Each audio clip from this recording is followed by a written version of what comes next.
अभी जो खबर हम आपको बताने जा रहे हैं, ये खबर नहीं, एक ऐसी हकीकत है जिसको लेकर के कहीं ना कहीं एक बात तो साफ नज़र आ रही है कि इस पूरी जो कहानी है इसकी पटकथा लिखी जा चुकी है। इस पटकथा में बहुत कुछ ऐसा है जिसको समझना पड़ेगा। इसीलिए हमने कहा है कि गेम को समझिए। इस गेम को समझने के लिए आपको थोड़ा सा पीछे जाना पड़ेगा। 2015 में जब बिहार में नई सरकार बनी थी, महागठबंधन की सरकार, नीतीश कुमार ने एनडीए को छोड़ दिया था और 2013 में ही छोड़ दिया था, लेकिन 2015 में वो लालू प्रसाद के साथ आए, जिनका घोर विरोध करके वो सत्ता में आए थे, उनके साथ हो लिए।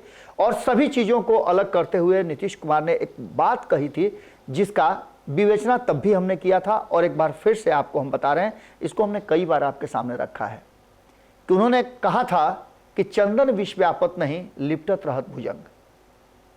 किसको उन्होंने चंदन कहा था, किसको भुजंग कहा था, ये बेहतर होगा कि उनके साथ रहने वाले लोग समझें, क्योंकि तब भी भारतीय जनता पार्टी ने एक सवाल खड़ा किया था कि जिन लोगों के साथ आप हैं उन्हीं के विरुद्ध आपने सत्ता हासिल किया था और आज उनके साथ जाने का मतलब और मकसद दोनों आपको बिहार की जनता को बतानी चाहिए थी। इसके साथ साथ और भी कई बातें हुई थी, लेकिन उन बातों में हम नहीं जाते हैं। हम 2015 से शुरू हुई उस कहानी की तरफ जा रहे हैं जिस कहानी ने 2017 में पूरी जो प्लॉट है उसको बदल दिया। पूरी तरह से बिहार की राजनीति बदल गई और नीतीश कुमार एक बार फिर से जिस महागठबंधन के साथ रहने और चंदन विषय वाली बात करके उन्होंने अपनी बात रखते हुए सत्ता पर अपना आधिपत्य जमाया था, उसी सत्ता को उन्होंने फिर से भारतीय जनता पार्टी के पास कहा जा रहा है कि सजा करके दे दिया। क्या आगे भी इस तरह की बात होगी? ये सवाल हमेशा हर बिहारी और खास करके महागठबंधन के साथियों, जदयू को अगर छोड़ दिया जाए या जदयू के नेताओं की भी बात करें तो क्रौंधता रहता है। लेकिन इन सवालों के जवाब में एक जो सबसे महत्वपूर्ण सवाल छुपा हुआ है वो है भारतीय जनता पार्टी और भारतीय जनता पार्टी की रणनीतियां। 2015 में जैसे ही महागठबंधन की सरकार बनी, सुशील मोदी सामने आए। सुशील मोदी सामने आते ही सबसे पहले उन्होंने खुलासे शुरू किए।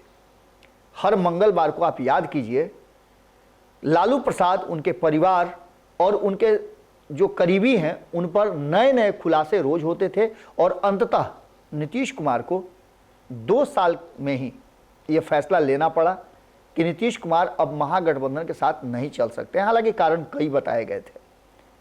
उस भ्रष्टाचार को उजागर करने का जिस तरह से उन्होंने काम किया था और तेजस्वी यादव पर नीतीश कुमार की कुदृष्टि पड़ गई थी, सरकार नहीं रही महागठबंधन की। एनडीए में आ गए नीतीश कुमार और एक बार फिर से एनडीए के साथ उन्होंने 2020 का चुनाव लड़ा। 2 साल से भी कम वक्त एनडीए के साथ रहे, अब फिर से महागठबंधन की तरफ आ गए हैं। इस बार परिस्थितियां कुछ दूसरी हैं। पिछली बार नीतीश कुमार के पास भारतीय जनता पार्टी से ज्यादा सीटें थीं और उधर जाने में उनको कोई संकोच नहीं था, क्योंकि यहां राष्ट्रीय जनता दल के पास ज्यादा सीटें थीं जो हमेशा नीतीश कुमार को कहीं ना कहीं भीतर ही भीतर घुटन महसूस करा रही थी। इस बार परिस्थितियां दूसरी हैं। भारतीय जनता पार्टी के पास ज्यादा सीटें हैं और नीतीश कुमार पर यह दबाव है और इसी दबाव के कारण उन्होंने छोड़ा भी था कि अब वक्त आ गया है। नीतीश कुमार को चाहिए कि भारतीय जनता पार्टी को 17-18 सालों के बाद सत्ता सौंप दें और मुख्यमंत्री भारतीय जनता पार्टी का बने।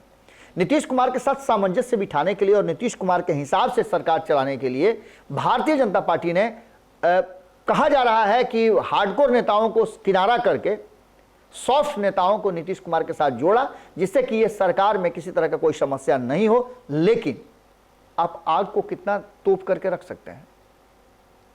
सब कुछ जला करके धुआं बाहर आ जाएगा और आग धधकने लगेगी। बिल्कुल इसी अंदाज में बिहार में जो तोपने की कोशिश की गई थी आग को, वो धधक गई। और आप जानते ही हैं कि आग धधकती है तो पानी का जरूरत पड़ता है और पानी था नहीं, क्योंकि पानी के लिए भी बांध दिया गया था। अब नीतीश कुमार के पास कोई ऑप्शन नहीं रह गया था और नीतीश कुमार बाहर हो गए। और यह भी उन्होंने कहा साथ साथ बाहर होते ही एनडीए से कि अगर सुशील मोदी, नंदकिशोर यादव और अन्य नेता जो पिछले 17 साल से नीतीश कुमार के करीबी हुआ करते थे वो रहते तो ये स्थितियां पैदा नहीं होती। तब जब अगस्त में नीतीश कुमार पाला बदल रहे थे, उन्होंने भारतीय जनता पार्टी को कई एंगल से घेरा और कहा कि हमारी पार्टी और हमें कमजोर करने की कोशिश हो रही थी, कुर्सी पर कब्जा करने की कोशिश हो रही थी, जबकि उसी कुर्सी के लिए नीतीश कुमार ने कह दिया था कि ये कुर्सी वो चाहते नहीं थे, जबरदस्ती भारतीय जनता पार्टी के लोगों ने उन्हें बैठाया था। अब एक बार फिर से ये बात वो कह रहे हैं, लेकिन 2025 तक के लिए अपनी कुर्सी रिजर्व कर चुके हैं। अब ऐसी स्थिति में उनके पास विकल्प क्या है? जिस विकल्प की बात हम कर रहे हैं वो विकल्प नीतीश कुमार लगातार दोहरा रहे हैं। नीतीश कुमार लगातार कह रहे हैं कि भारतीय जनता पार्टी के साथ संबंधों को टूटने का कारण सिर्फ और सिर्फ वो लोग हैं जो हार्डकोर लोग हैं, और बार बार उनका इशारा कई लोगों पर है। जैसे आपने देखा विजय कुमार सिन्हा पर है, सम्राट चौधरी पर है, और ये लोग अब भारतीय जनता पार्टी को एक बूस्टअप करना चाहते हैं, नए भारतीय जनता पार्टी का यहाँ पदार्पण करना चाहते हैं, जिसमें नित्यानंद राय भी शामिल है। इन सारे लोगों की टीम जो है वो पूरी तरह से सशक्त हो गई है, जिसका नीतीश कुमार को भय हो गया था। अब एक बार फिर से सुशील मोदी का एंट्री हुआ है और सुशील मोदी ने फिर उसी तरह से अपना प्लान शुरू कर दिया है, चाहे वो सीबीआई की बात हो, ईडी की बात हो, या लालू प्रसाद के परिवार और उनके लोगों को घेरने की बात हो। धीरे धीरे आपने देखा होगा कि कई कारणों से, चाहे कारण जो भी रहे हों, नीतीश मंत्रिमंडल से राष्ट्रीय जनता दल के नेता लगातार इस्तीफा दे रहे हैं। इस बार नंबर लगा है शिक्षा मंत्री चंद्रशेखर का, जिनको लेकर के बाकी लोगों के साथ जनता दल यूनाइटेड भी काफी नाराज है उनके बयान को लेकर के। इससे कहा यह जा रहा है कि नीतीश कुमार के वोट बैंक पर भी असर पड़ेगा, क्योंकि हिंदुत्व और हिंदू दोनों की परिभाषा अलग अलग है। खास करके रामचरितमानस की बात की जाए तो अशोक चौधरी ने बहुत सारी बातें कही है जो इशारा कर रहा है कि नाराजगी नीतीश कुमार के मन में काफी है। अशोक चौधरी के शब्दों को आप अगर देखें तो वो शब्द अशोक चौधरी के मुंह से भले निकले हों, लेकिन हैं नीतीश कुमार के।